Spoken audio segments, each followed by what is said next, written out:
در رحم یه مادر 2 نوزاد بودن. یکی از اونا به دیگری گفت تو به زندگی بعد از زایمان اعتقاد داری؟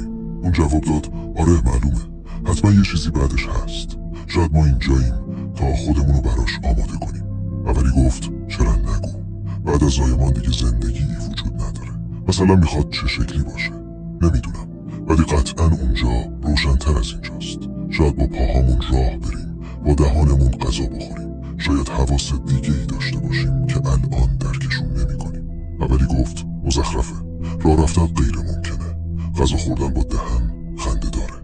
بندناف همه مواد غذایی رو به ما میده و همه چی رو تأمین میکنه، ولی خیلی کوتاهه.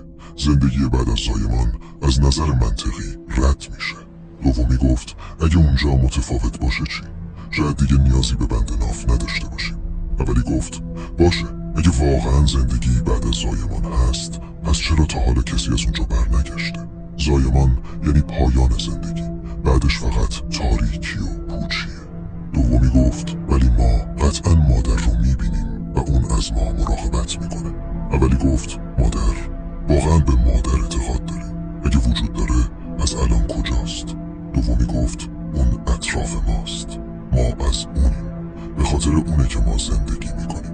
بدون اون دنیایی وجود نداشت. اولی گفت من که نمیبینمش، پس منطقیه که بگیم وجود نداره.